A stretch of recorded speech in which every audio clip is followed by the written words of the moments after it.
It's Monday night, and you know what that means. Another edition of Monday Night Raw in the book. So here we are on YouTube, another edition of the J Area Wrestling Show, highlighting, recapping, reacting to what just transpired on another edition of Monday Night Raw. Of course, my name is Jose Ramos Jr. Welcome back to the live stream. You can see a little bit of a different setup here for the live stream. Getting used to a new era, essentially. A new era, a new day and age here on YouTube. But man, what a main event. You look at the main event that we had tonight. Main event Jey Uso.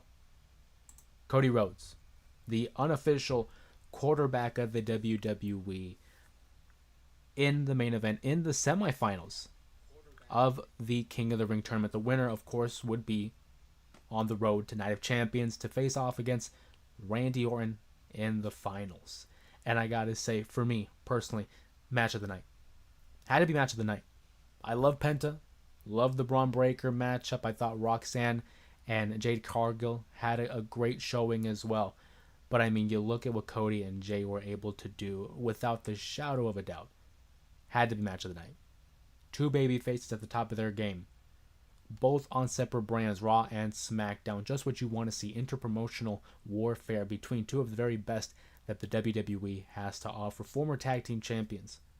Former world champions. At the peak of their powers. Delivering an entertaining, a competitive, a dramatic, and for some maybe an emotional matchup. Cody Rhodes and Jey Uso go way back. Way back from when they were the tag team champions. Back when they were facing off on the opposite ends of the bloodline. Even way back in 2013 when they were tag teams against the Authority. These guys go way back. And this matchup here had a little bit of everything. A little bit of drama. For those that have been paying attention to the Jey Uso Gunther series, it had a little bit of an allusion to the Gunther versus Jey Uso matchups. Obviously, we saw that reference with the sleeper hold. Cody Rhodes had a reference to Brock Lesnar using the Kimura lock as well. But it would be Cody Rhodes, the American Nightmare, who would get the win. And obviously have his sights set on a monumental matchup here between former protege, former mentor, Randy Orton versus Cody Rhodes, going all the way back to their legacy days back in 2009 and 2010. That's going to be for Night of Champions. And that's going to be a huge matchup in itself. But I want to first give a quick shout out and some love to Jay and Cody for this matchup. You know, going into the tournament, I said I thought Sami Zayn should have been the one to have won the King of the Ring tournament. That was not the case, of course. It would be Cody Rhodes who would get further than both Jay and Sami. And I think right now, it's looking like it's going to be Cody Rhodes winning the King of the Ring tournament. I don't think Randy wins it. And that's a little bit of a spoiler for our predictions stream later in the week on Thursday. We'll be going live again on Thursday to discuss the predictions for Night of Champions. So join us on Thursday as well for that. Quick shout out here in the chat to AJ and Julian, both in the chat today. Appreciate you guys. Thank you for stopping by on another J Area Wrestling live stream. Obviously the Raw recap. Make sure you guys drop in some of your comments and questions down below in the chat, and we'll get to each of them as soon as we can. I see AJ here with a quick shout out to Vladimir Kozlov. Says he needs to fight Gunther out of retirement. You know, Kozlov is a force to be reckoned with. You know, I think in his heyday could have been a credible threat to Gunther. But I mean, just like Goldberg, a little bit up there in age. Last time we saw Kozlov, I believe it was in TNA, as he was running around with JDC, the former Fandango. But I digress. The King and Queen of the Ring tournament have been okay. I will say for the most part. I'm not going to pretend like, oh, they're fantastic. The Fatal 4 matches were fun. They delivered. Jade versus Roxanne I thought was a good matchup, a good highlight reel for Roxanne Perez, who is still very much into a young WWE career, although she has had her time on the indies. Jade Cargill gets the victory there. She will be facing off against the Empress of Tomorrow, Asuka, a former world champion in her own right, who had an undefeated streak that lasted all the way through her NXT run to the main roster, where she would lose to Charlotte Flair at WrestleMania 34, something that I think should have never happened. I think Charlotte should have lost that matchup, but that's a topic for another day. Asuka versus Jade Cargill, Queen of the Ring. Winner receives not only the crown, but a championship opportunity at SummerSlam for their respective title on their brand. Like I said, you want my prediction? Make sure you tune in on Thursday, and I'll go into in-depth reasoning as to why I choose who and where as to where they would win. Monday Night Raw also had a little bit of an advancement here in some other storylines. Seth Rollins delivered a great promo in the beginning of the show here, referencing CM Punk, referencing Penta, as well as others that were stepping in his way, as well as why he believes that he is the future along with his cohorts in this new faction alongside Paul Heyman and Braun Breaker and Bronson Reed. I thought it was a solid promo. For me right now, it's the winning promo, I should say, of the Gift of Gab promo of the week so far. Of course, it's only Monday, and we will announce the winner of that probably Saturday or Sunday. It all depends. What I did think was interesting too is we kind of have a new moniker for Paul Heyman. It appears that Paul Heyman, who as we know has been an advocate, he's been a leader, a revolutionary. He was known as the Wise Man for one Roman Reigns. He was referred to by Seth Rollins as the Oracle. And again, fascinating that yet another name, another moniker has been bestowed upon Mr. Heyman.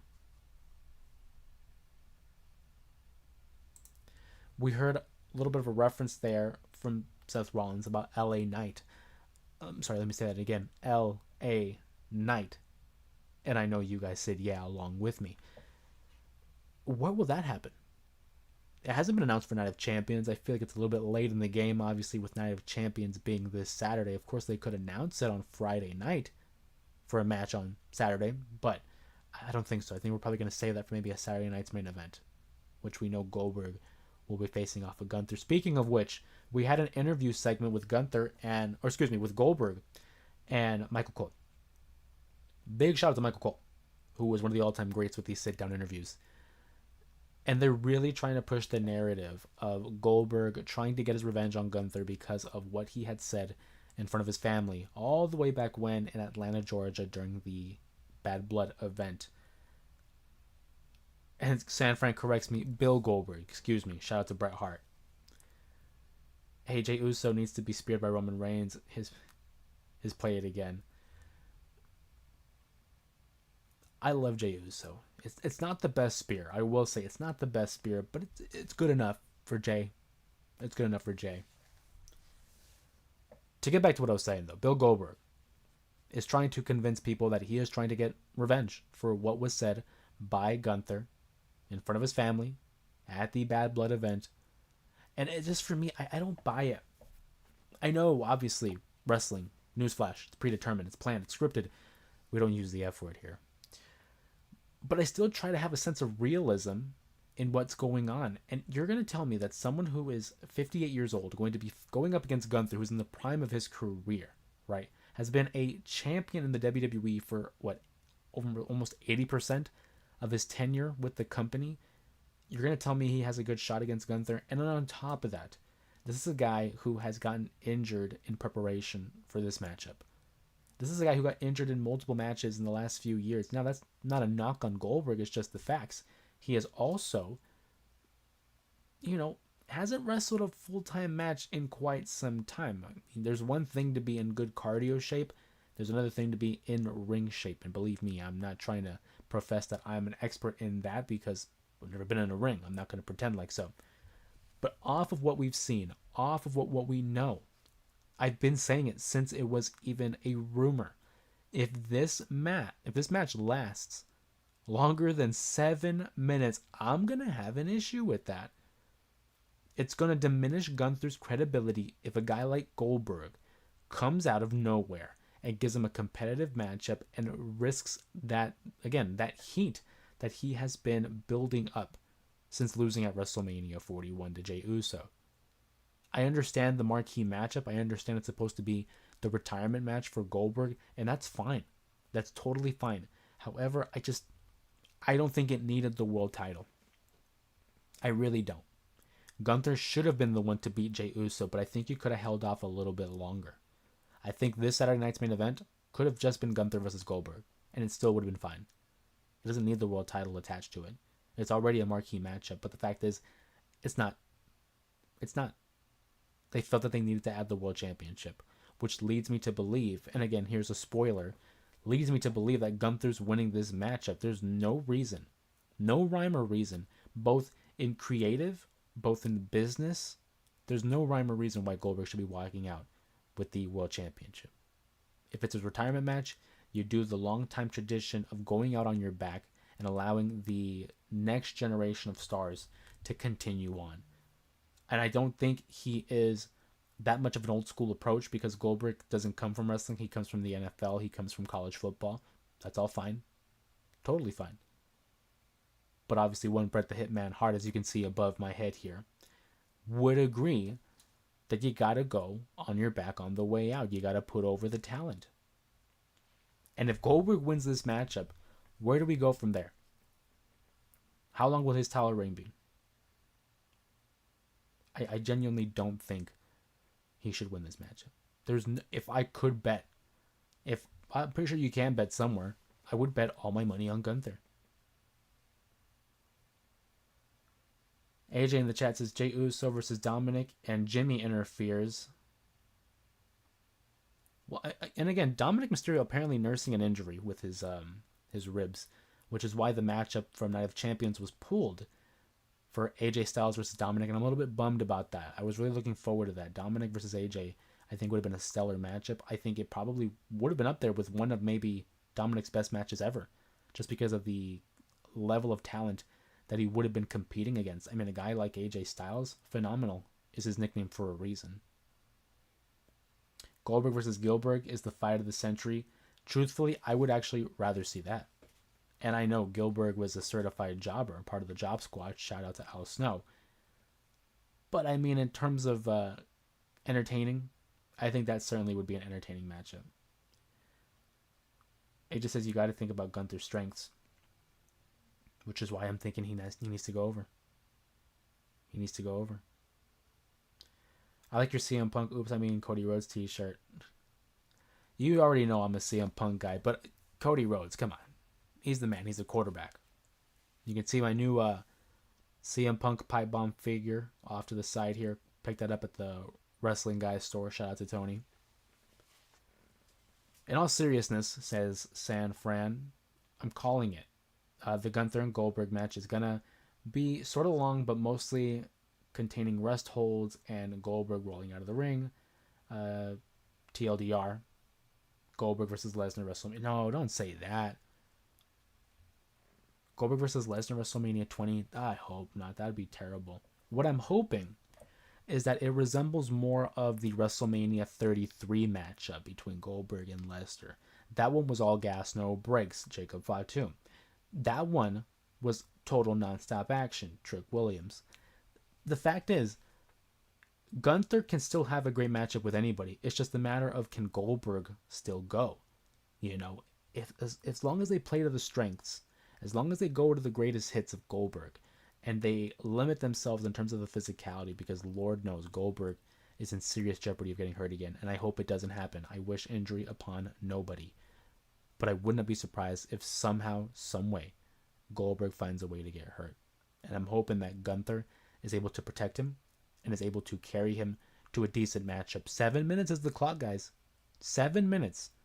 If this match goes longer than 7 minutes, I tell you what, I'll make a deal with San Fran. If this match goes longer than 7 minutes, I'll let San Fran give me Gunther chops, and I'll post it on for the members. Because I really don't want to see it. I don't believe it should go 7 minutes. Jose, I'm betting you there's going to be more rest holds than Goldberg trying to hit the spear. No way. No way. As soon as the match starts, Goldberg is immediately running for a spear. Pin it, write it down. I think you're right. I think you're 100% right. I think we're going to get an immediate spear attempt. We're going to get an immediate jackhammer attempt. Like, Goldberg is going to try to end this early. And I'm praying to God. I'm praying to God that Gunther kicks out. I'm telling you, man, if Gunther loses this matchup, I'm going to lose it. If I had hair, I'd be pulling it out. But the fact is, I don't have hair anymore. Newsflash. AJ says Gunther is the heavyweight monster, and Goldberg It's going to go 39 minutes for a street brawl. I hope you meant 3 to 9 minutes. I hope you said 3 to 9 minutes. Because 39 minutes for Goldberg is ridiculous. What is Goldberg's longest matchup? I'm very curious, actually. I'd have to look that up. What is Goldberg's longest match? Because I do not believe he's gone over maybe 20 minutes. Maybe some. And I'm talking one-on-one. I don't count Fatal 4-Ways or those, War Games or none of that. You got beard hair, though. I'm not touching the beard, buddy. I already trimmed it down. I can't trim it anymore. 3 to 9 minutes. Oh, thank God. AJ, you had me scared there for a second. 39 minutes is crazy.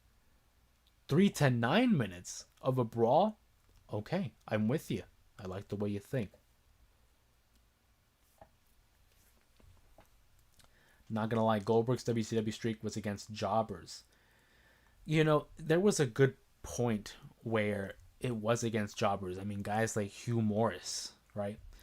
And it wasn't until the very end that we were getting guys like Goldberg, or excuse me, like Hulk Hogan, like Kevin Nash, Scott Hall.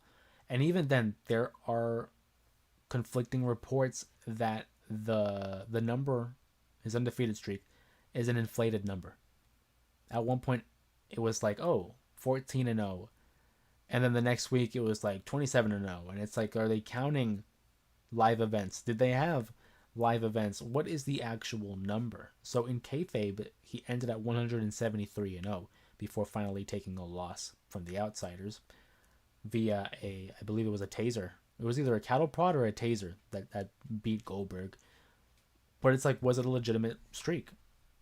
Was it more like in the 50s, or did it actually resemble that of 173-0? Like Bill Russell, Celtics going against Plumbers. Okay. Now, San Fran, you and I know that I'm a big basketball historian. I love the NBA. We just had the NBA Finals. Shout out to the Thunder for defeating the Pacers, albeit with a Tyrese Halliburton injury. They are the champions. Congrats to the Thunder. I like Shai Gilgeous-Alexander. I'm not going to let you disrespect Bill Russell and the Celtics like that. They played who's in front of them. It's not their fault that, those were some of the guys on the other side of the court. You play who's in front of you. And the Celtics were good enough to win, 13 championships in like 20 years. That's an accomplishment in itself. But I do think that Goldberg's undefeated streak, it's a little bit inflated. Could we get a Chris Jericho return for Gunther versus Goldberg? No. No, absolutely not, AJ. As far as I know, he is still contracted with All Elite Wrestling. And even then, what's the story? We know that he's had a history with Goldberg back in WCW, and they had a feud in 2003 in WWE. But aside from that, there's nothing there. There's nothing there, and then, of course, contracts. He's with AEW. So if WCW is including house shows, then they should include Dusty winning the title. But okay. Dusty was in the WWF at the time. And it was a Madison Square Garden show. But he had won via a countout. And you obviously can't win the title that way. I want to hear, oh God, the 1004 holds again. For those who are in the know, we're talking about Chris Jericho, who had the segment. He was feuding with Dean Malenko, who was known as the Man of 1,000 Holds. Jericho tried to one-up the Iceman and claimed that he was the man of 1,004 holds, and he would proceed to bring out a long scroll of these submission holds that would include, but were not limited to, 1, the arm bar, 2, the arm drag, 3, the Boston Crab, 4, arm bar, and he would proceed to name all these different submission holds, with every other being arm bar. It's one of the all-time great segments in WCW Nitro, and it's one of my favorite Jericho moments as well. Shout out to Jericho, the man of 1,000 holds, or 1,004 holds, I should say. Sir Robert, what's going on? I agree with you. However, they ain't gonna let Goldberg lose in Atlanta. So do you really think he's gonna win, Sir Robert? Because you got a point here. It's in Atlanta. It's in his hometown. But I just don't see him winning. I think if you're going to losing your hometown. Plus, keep in mind, this is the WWE, and historically, they're not afraid to have the babyface lose in their hometown because it builds up that sympathy. Now, I know we're not building towards a rematch because it's Goldberg's last match, but they are not afraid to have the babyface go under in their hometown, which is why I'm thinking, you know. What's up, Muhammad? Hope you're doing well. Appreciate you, of course, as always. San Francisco cough cough. Bret Hart would like to have a word. Bret Hart was not. Well, okay, here's the thing. What was the bigger issue for the screw job? Was it that Bret Hart didn't want to lose in Montreal, or he didn't want to lose to Shawn? Because I think it was more of a Shawn thing. I feel like if Bret Hart fought Undertaker in Montreal, I think he would have put over Taker out of respect. I think the biggest thing is because it was Shawn. That's where the heat was at. But a solid point there by Sanfran. Appreciate you, buddy. Quick plug here. Tomorrow evening will be the latest upload on the channel. It's going to be about Chris Benoit. We are approaching 18 years since the Chris Benoit tragedy. And I know there was a time being where we talked a lot about the dark side of wrestling on our Thursday streams, and we will do so this upcoming Thursday. Not only will be a predictions live stream for Night of Champions, but it'll also coincide with the 18th anniversary of the Chris Benoit tragedy. So make sure you guys bring your questions, read up, watch the video, watch tomorrow's upload to get a little bit of a refresher, as well as a quick glimpse into the story of the Benoit tragedy. It's not a real in-depth video. I would have loved to have gone more in-depth. However, because of the limitations and the restrictions that YouTube provides, I did not want to risk it being either one, demonetized, or two, having it banned in any form or fashion. So it's a bit of a tame video, and it's really just a brief overview of the final years of Chris Benoit. So please go ahead and check that video out. It'll be uploaded tomorrow in the evening. It'll be 7 o'clock p.m. or 6 o'clock or 7 o'clock p.m. on the West Coast. Truthfully, I forgot what time I set it at. I think it might be 6 p.m. on the West Coast. So check that out, and we will reconvene on Thursday for another live stream, and we'll talk about Night of Champions, our predictions video, and then as well, kind of like as an aftermath and epilogue to the Chris Benoit tragedy. So again, make sure you bring your questions and comments on Thursday. That'll be the next live stream, Thursday night. AJ asks, do you think we've already seen Brock Lesnar's last match? That's a great question. I think so. I don't see him having to come back and have another matchup. The only matchup that I can see Brock Lesnar having with substance is either with Gunther or Braun Breaker. If it's not with them, I don't think there's a point. I think at this point he's already a solidified man. You know, he's won every championship that he could win, basically the world titles. He'll be a Hall of Famer if they allow him, of course, because we know about the Janelle Grant lawsuit going on. I do think that this was his final match. I don't think he needs another match. Sanford says it should be a killer video. That's foul.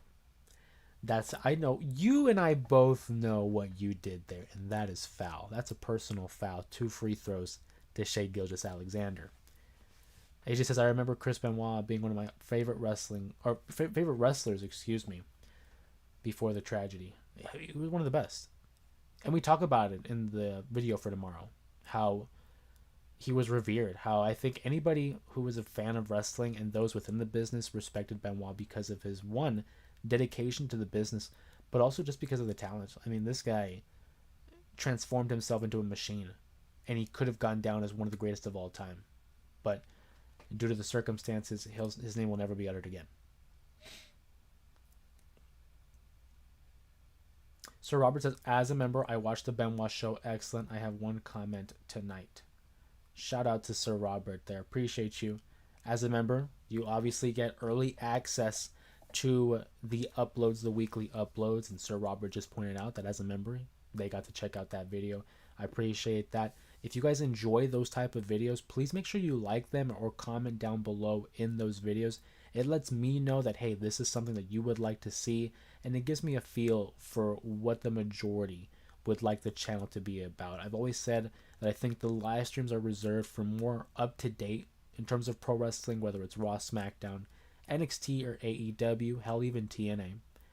And I want to do the videos, the weekly uploads, as maybe as an overarching history lesson or just alluding to the past. So if you like videos like that, and once the Benoit video comes out, I would love to see your guys' feedback and then let me know, hey, is that something you would like to see more of? There are plenty of other, I don't want to say tragedies, but other dark side of the ring moments for pro wrestling, or whether it's just a simple history lesson in regards to pro wrestling. But thank you, Sir Robert. Appreciate the feedback. Sanford says, R-Truth voice, my bad, y'all. Terrible. But for real, I still remember about the whole Benoit situation. I was literally in kindergarten. Isn't that crazy? I was 07. I would have been I just turned 9 years old. So I would have been, in the 4th grade? In the 4th grade when I found out about that. Muhammad says CTE, or someone was at Chris Benoit's door scuffle. I think it's CTE. I think it's CTE. I, for the longest, was looking into the conspiracy theories, and that could be a separate video too, conspiracy theories, because we know about the Kevin Sullivan stuff at Sanfran. I see just mentioned that. Still find it weird about the Kevin Sullivan part. That definitely is an interesting point in the story. However, I didn't want to. I'll tell you right now, I didn't include that in the video because I don't want to sway anybody. I don't want to include any type of bias or anything that's not factual. It's pure speculation. It's all conspiracy theory. Was Kevin Sullivan involved? It's hearsay. I mean, I could say that, you can say that, doesn't make it true. We do know about the history between Sullivan and Benoit and Nancy, which is something I could go into detail about in a later video, but I will talk about it a little bit here.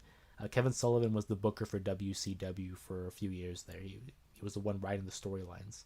He was married to Nancy Benoit, then known as Nancy Sullivan. And Kevin Sullivan had written a story where Nancy Benoit had left him for Chris. And so as a part of kayfabe, you got to travel. And they kept Nancy and Chris together. And essentially Kevin Sullivan wrote his own divorce, because Nancy in real life would leave Kevin Sullivan for Chris Benoit. So there's this conspiracy theory that perhaps it was Kevin Sullivan, basically in retaliation for the divorce, going after both Benoit's and their son. But again, there's no real substance to that theory. At the end of the day, it's a theory. AJ says, my coworker said that he used the crossface in the autopsy report, and I don't believe that. Oh, there was, okay, if we're talking about Nancy, I read somewhere that apparently he had, again, without getting too graphic, because I don't want YouTube to get in trouble with YouTube, but apparently Chris Benoit had basically placed the crossface, a more severe version of the crossface, on Nancy Benoit that would basically end it, we'll say. But again, hearsay. We don't know for sure. Or Kevin Sullivan sent someone to Chris Benoit's house. I look at that as the same thing, Muhammad. Truthfully, it's the same thing. Whether he did it himself or he had someone do it, he's still in direct correlation to the events. But again, pure speculation. I don't want people to take that as like, oh, Jose believes that this happened. No, I could see it. Like, it could happen. But I don't believe it. I do believe, no doubt about it. I think the level of brain trauma that Chris Benoit has sustained throughout the course of his career, due to the headbutts, the chair shots, and just the severity of injuries that he acquired over the course of his career, I think the accumulation of all these injuries all mounted up, and especially the brain trauma, of course, and was chronic traumatic encephalopathy, aka CTE. And that brain trauma warped the mind of Chris Benoit, and just one day he snapped. And I think it was compounded not only with the injuries, but with the emotional distress that he had with the loss of Eddie Guerrero, the stress of being on the road, the stress of being the best wrestler that he could be. And it just all compounded into this for the lack of a better phrase, into this ticking time bomb that ended up being June 22nd to June 24th in 2007. It just happened to be the moment it all happened. So I do think it was Benoit. I don't think there's any doubt in my mind that it was Benoit. See, no, Kevin Sullivan was not involved. I don't think he was. It's all speculation. It's conspiracy theory. It's one of those like water cooler type of deals where it's like it's cool to talk about, those conspiracy theories, but again, I don't think there's any substance to it. San Fran says, I do believe that if Eddie didn't pass, I feel like Benoit wouldn't do what he did to his family, but probably having a heart attack from the steroids he did. I think that's a fair assessment there by San Fran. I do think that the distress and quite frankly the depression that Chris Benoit had felt following the passing of his best friend Eddie Guerrero, that only expedited the eventual outcome that was the tragedy of the Benoit family. I do think that if Eddie were still alive, he would have been someone that Chris could have gone to, confided in, and just talked everything out. And I agree with you. I think if someone was going to go, it would have been Benoit. Was it by his own hands? We'll never know in that alternate reality. But I do think a heart attack is on the table for sure. And Nancy and Daniel would have survived. So I agree with San Fran. The stress of the ECW rebrand. I mean, he was supposed to be the face. He was supposed to be a prominent figure. Johnny, what's going on? What do you think about Randy Orton versus Cody Rhodes? Who's going to win? I'm going to save my predictions for Thursday's live stream. So I appreciate the question, Johnny. Tune in for Thursday's live stream. I will share all my in-depth analysis and prediction for every single matchup scheduled this upcoming Saturday. I do think it'll be a great matchup, though. Randy and Cody have been wanting this matchup for so long. Mentor versus protege, the teacher versus the student. One of the greatest of all time in Randy Orton versus Cody Rhodes, who's the quarterback, who's the top babyface in WWE. It should be a stellar matchup. And if this matchup between Jey Uso and Cody, along with the Randy and Sammy matchup, are any indications, this one should be a banger. Oh, I can't wait for it, man. Bob Holly was supposed to see Chris Benoit that day. Was he? Because if on the Sunday, because keep in mind, that was Night of Champions. I don't believe Bob Holly was scheduled for the show. So perhaps Benoit versus Angle were fantastic. Their matchup at the Royal Rumble 2003, I know it's been talked about ad nauseum, but it's such a great showing of technical wrestling between two of the all-time greats. You also go to the WrestleMania 17 matchup between Benoit and Angle. Hell, you can go to the WrestleMania 2000 matchup that included Jericho. Whenever those two were in the ring, great chemistry. Great chemistry. What's next for Jay? Good question, Johnny. So I don't see him being in the main event picture anymore. He's already lost. I could see him getting intertwined with the Seth Rollins stuff, and being a part of a team that goes up against Seth, against Braun Breaker, Bronson Reed. I'm going to look at Jey Uso as a potential teammate of like Penta, and they're going to be fighting against that heel faction. Benoit called Jericho, and Jericho ended up not calling back. Yeah. And then also the messages he left to Chavo, talking about how the dogs are in the front yard and the gate's unlocked or something like that. I read somewhere that he left messages to Scott Armstrong, one of the officials, also brother of Road Dogg Jesse James. AJ says, I think CM Punk needs to win because if not, no one ever Cody can win.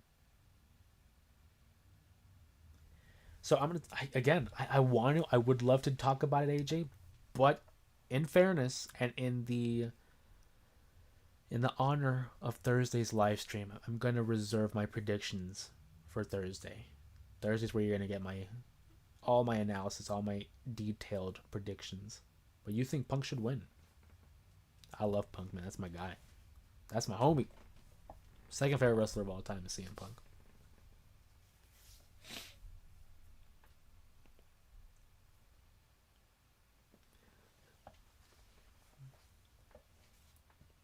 but it should be a good show.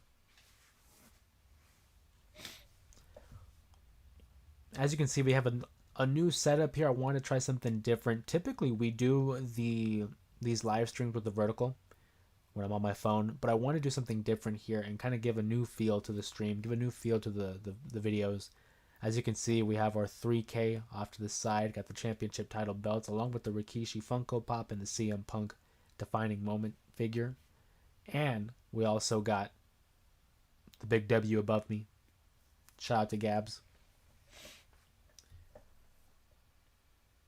It needs to be a 4 to 5 star. I hope so, man. I think if anybody can pull out a great matchup out of John, it's Punk. I mean, you've already seen it in the promos. You know, and that's another thing. We didn't talk about the Cena promo on Friday.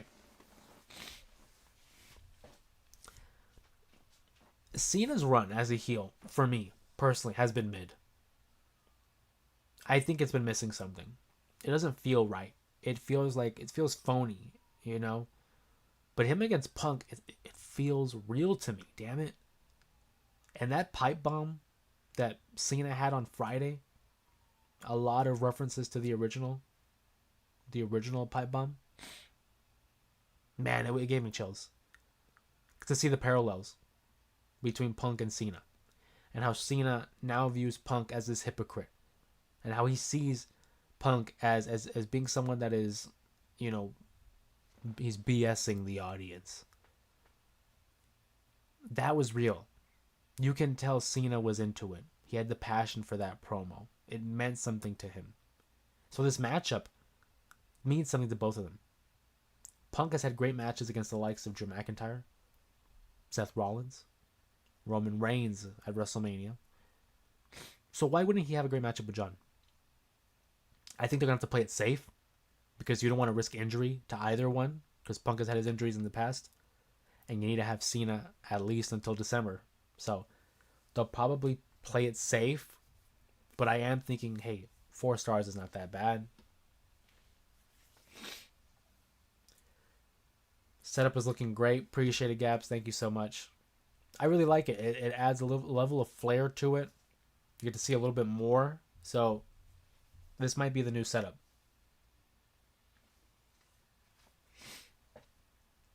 Especially for the videos, like the uploads. This might be the setup. I really like the way this looks. Shout out to Gabs here.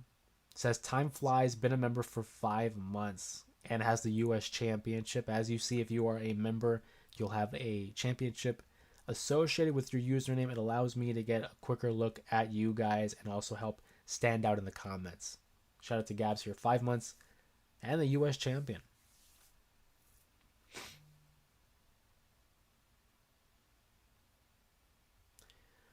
So Robert, this booking is all over the place. Face versus face, nothing is clear. The Rock helps Cena beat Punk. Punk versus Rock at SummerSlam. I don't know about that, Sir Robert. That's a little convoluted.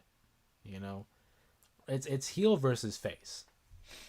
You know, Cena's clearly the heel. Punk is the baby face. I don't think we're gonna see Rock versus Punk. I don't think so. I still think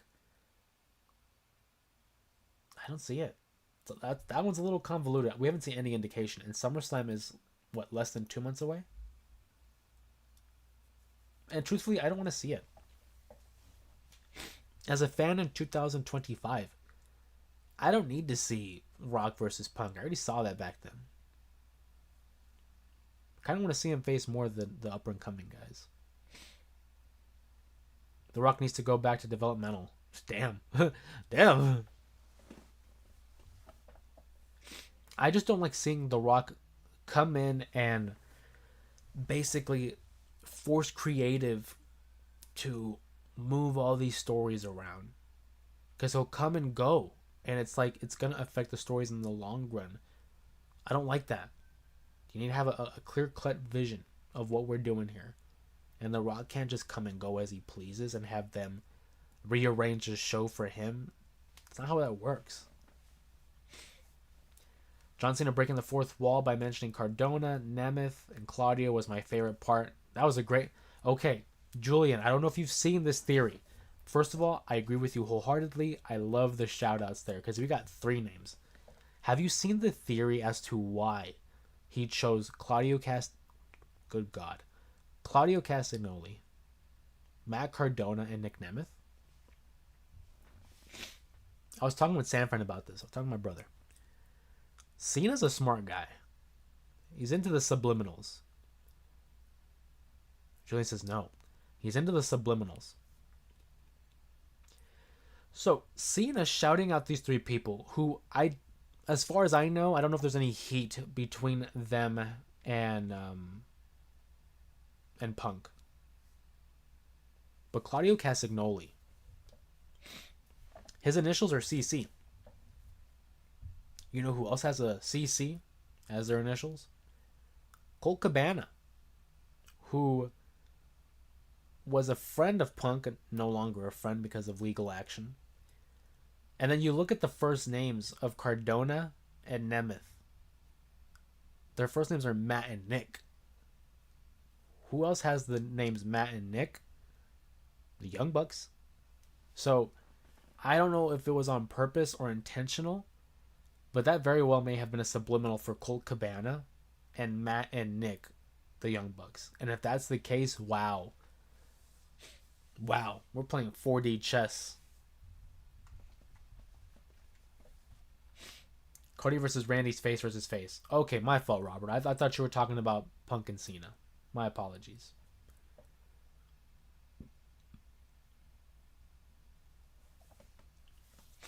But still, is it all over the place? Because yes, it is face versus face, but it goes back to the mentor versus protege. I'm fine with the Orton versus Cody. That's fine. I don't think Rock helped Cena beat Punk. Do you really think Rock is going to show up for a Saudi show? Maybe I'm wrong. Maybe they pay them enough money to bring The Rock into the Saudi show. But it's like, I just don't see it. Fill in the blank. Fandango comes back and dances.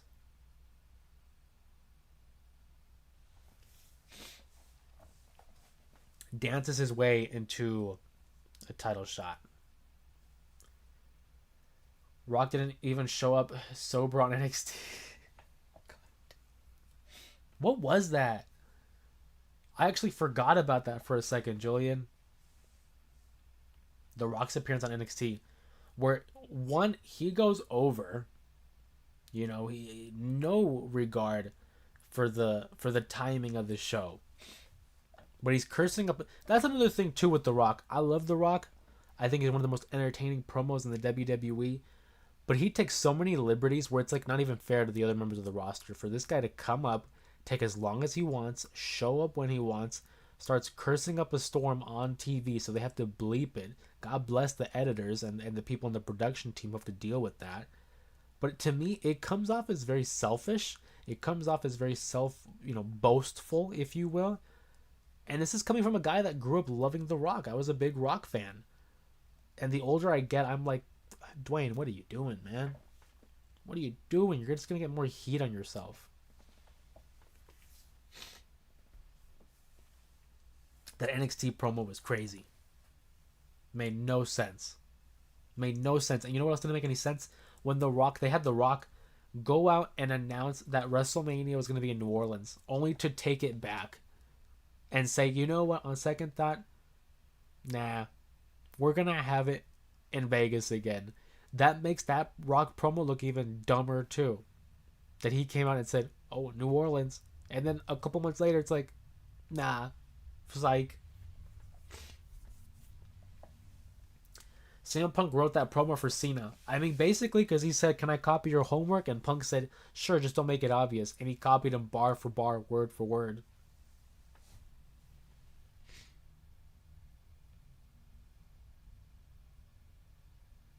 Wow, I'm just seeing that the Celtics traded away Drew Holiday to the Blazers for Simmons. All right.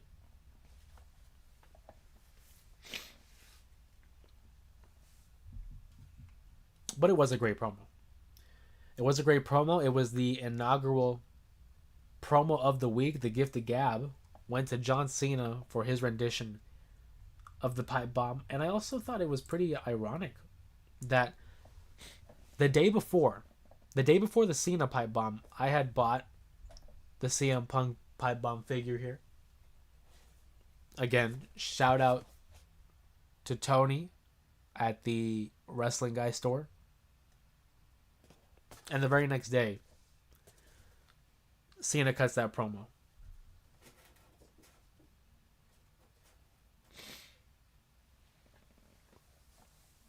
Katie to the Rockets. Yeah, man. Katie to the Rockets. And the Suns, wow. Who the Suns end up getting? They got oh my god, what's his name? Dylan Brooks. Dylan Brooks, Jalen Green, and a bunch of picks. That Rockets team's gonna look good.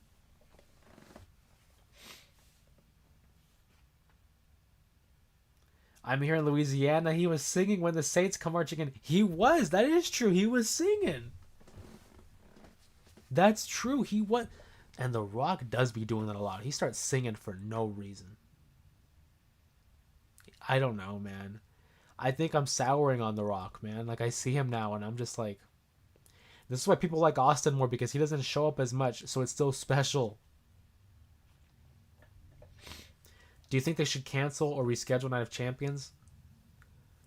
Man, I mean, it's tough because it's only a week out. I think reschedule. Given the whole climate of the world right now, I think reschedule it. But they have obligations, and we know about their 10-year deal with Riyadh, Saudi Arabia. But again, given the current climate of things, maybe it's not the best idea to be having a show over there, let alone 2 shows. Canceling is one thing. Rescheduling maybe, like to the Monday Night Raw or something.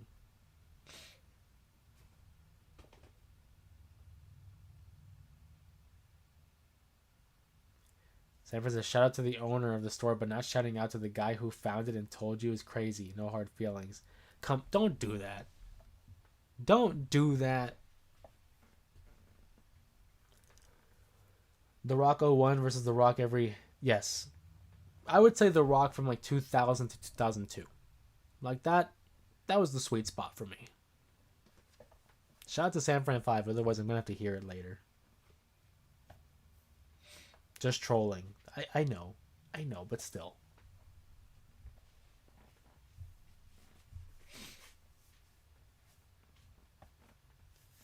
The whole reason we went to the store too was because Sanford and I were looking for wrestling DVDs. Well, I was looking for DVDs. He was going to look for like vintage VHSs. They were limited. I'm hoping they get more in stock, but I would love to see more DVDs. I'm a collector, as you guys can see over here.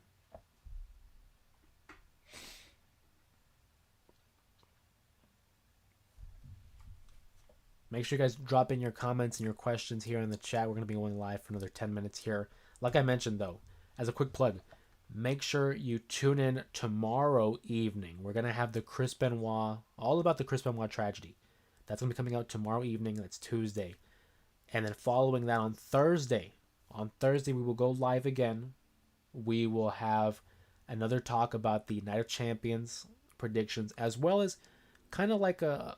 I don't want to say like a book club type of deal, but make sure you watch the video tomorrow, Chris Benoit, and we'll come back on Thursday and we'll share our thoughts and our comments or questions regarding the Chris Benoit story on Thursday's stream. So Thursday streams will coincide with the predictions and the Benoit stuff. So next time we go live will be Thursday. After that, we'll go live on Saturday, and you'll see that in the YouTube channel on the posts. You'll see the different live streams being scheduled. I want to start doing that now, giving you guys more of a heads up. So for sure, obviously today we're live. Thursday we'll go live. Saturday after Night of Champions, we will go live as well.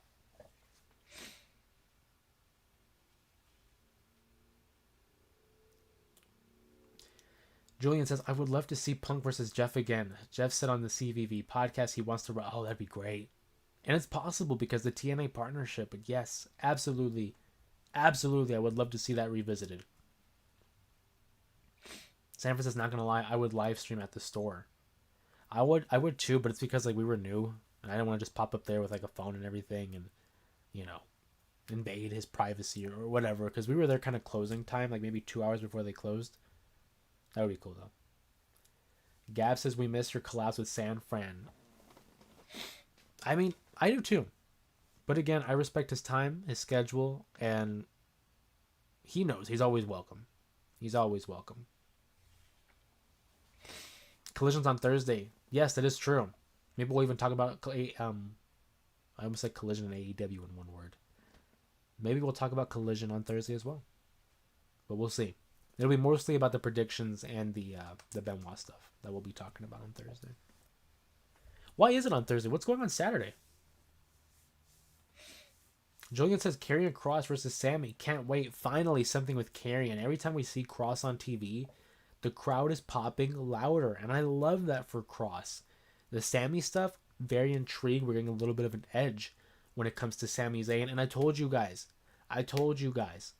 book it, carve it in stone, write it down, put it under your pillow for the Tooth Fairy. It's gonna happen. Sammy wins the Rumble. He's gonna beat Seth at WrestleMania 42 for the title. I'm calling it right now. Karrion Kross versus Sammy, can't wait. Should be great. The question is, when is it going to happen? Did they announce it for Night of Champions? I don't recall.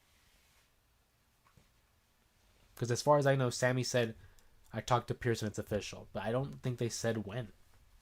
Or maybe I missed that.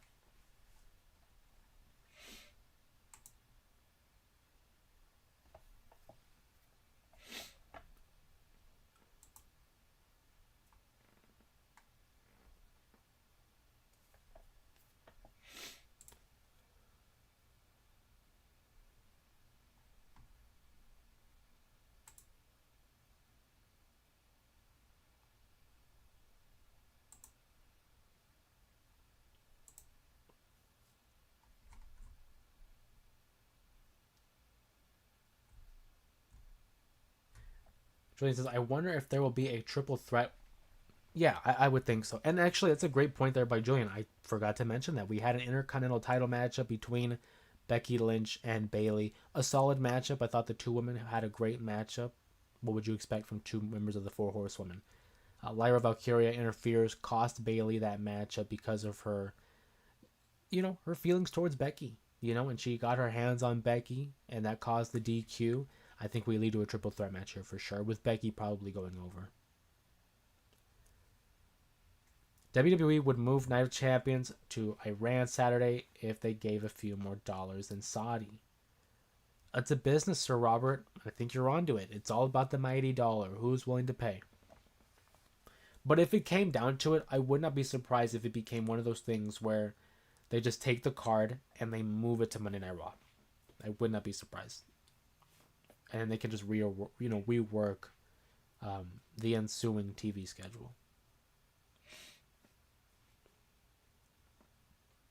But then I have to double check. I don't know if Raw is taking place over there. I know SmackDown is. Obviously, Night of Champions is.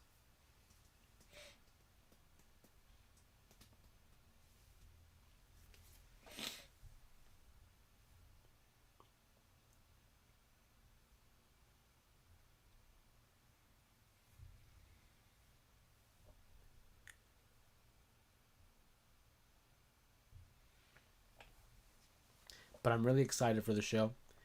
Night of Champions should be a stellar show. Obviously, Punk versus Cena, the main event, is what I'm looking forward to the most. But then we also have other shows around the corner. Evolution, All In, the Great American Bash. Man, there's just so much wrestling out there. But that's why we do these live streams. That's why we have this channel, as a way to reconvene, come back together, share our thoughts, share our opinions. And hey, if there's something we missed, odds are is yours truly, or someone at least in the chat, has seen it happen. Out of my fandom for pro wrestling, I try to watch everything and anything that's related to it. And of course, if I don't get to it because of either time constraints or because of limitations, I can always count on the members of the chat, the members of the J area, to help us keep each other in line and up to date in all things pro wrestling. Julian says, AJ saying that Dom strained his mustache was my favorite part of the show. That was a good line. That was actually a really good line by AJ. AJ can be funny, unintentionally. When they said that Dom had an injury, I was like, whoa, okay. So the match is off. That sucks because I was really looking forward to it. But then AJ with the line of, did he strain his mustache? Good line. Whoever wrote that should be proud of themselves.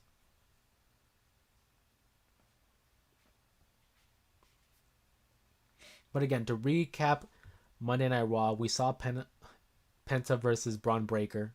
Braun Breaker goes over.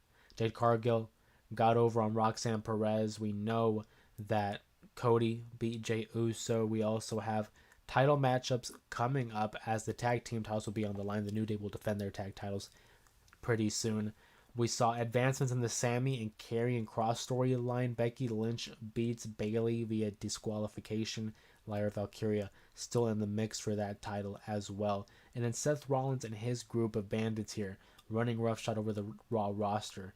And we'll be seeing, keeping an eye on when he cashes in Money in the Bank. Gunther, of course, prepping for his matchup against Gunther. A match that should not go over 7 minutes. It should not go over 7 minutes. And if it does, you guys will for sure hear all about it on stream following the show. A lot of live streams are going to be coming up. Obviously, we have the Monday night reactions. Well, we'll be going back to our Thursday streams. Saturdays is going to be the weekend streams where we're going to have discussions about, Night of Champions, Saturday night's main event, All In, a lot of wrestling around the corner. TNA is around. I have been flirting with the idea of doing more live streams throughout the week, almost as if it was like a show, which I mean, technically it is a show, but it's like a Monday through Friday show where it's just like a late night talk show talking about pro wrestling. Maybe. I like to think out loud, manifest, get a little bit of feedback from you guys. But unfortunately, it's all dependent on the work schedule. Your boy's got to make money. Your boy's got to put in that work. But if it was up to me, and, money wasn't a thing, and I didn't have to have a full-time job, I would definitely love to do this every day with you guys. I look forward to it. It's always fun. It's always enlightening to have these conversations with you guys, and I appreciate you all. Sir Robert here with one of the chats says, last, women's wrestling now is better than the men's. The roster is fantastic. Later, and keep up the great work, sir. Appreciate you, Robert. Nothing but love on my end, as well as to you, my friend. Appreciate you and all your support. Again, drop down your comments and questions. Rhea versus Raquel, street fight, yeah. And I wasn't really into it, but the street fight stipulation really helps. Rhea versus Raquel, I'm looking forward to. I think we all know who's going to win that matchup. But yeah. Is it true Io hasn't defended the title since Mania? No, I'm pretty sure she defended it on Raw. Right? Or am I not remembering correctly? I'm pretty sure she defended at least once on Raw. And now you got me thinking. I'm pretty sure. I wanted to look it up. Following the stream, I'll look it up. And I'll get back to you, San Fran. But hey, this has been another edition of the J Area Wrestling Show, the Raw reaction following Monday nights. We will be back here on YouTube for another live stream on Thursday, where we'll talk about the Night of Champions match card, share our predictions and our analysis, as well as discuss the fallout from the Chris Benoit video that will be available to all subscribers Tuesday evening. That's Tuesday evening. The Chris Benoit video will be coming out. Make sure you check that out. If you enjoy the video, like the video, comment down below some suggestions that you would like to see for future video topics. And if you haven't already subscribed to the channel, what are you doing? What's the holdup here? What do I got to do to entice you to join the J Area? We talk pro wrestling all the time, whether it's the live streams, whether it's the shorts, whether it's the videos. If you're a fan of pro wrestling and you're like-minded like us and you just want to be around chill people, subscribe to the channel, man. It's a growing nation. It's a growing J Area. And with you guys, it has been such a ride. I look forward to Thursday. And after that, we'll have a Saturday stream as well. So keep in mind for that. Leave your notification bells on. Make sure you check the community tab. Make sure you're keeping up with all things pro wrestling so you can come back and join in on the conversation on another edition of the J Area Wrestling Show. Of course, my name is Jose Ramos Jr., your humble host. And I will see you all on Thursday. Everyone have a safe evening. Have a great evening. Have a great week. And we'll see you then. All love.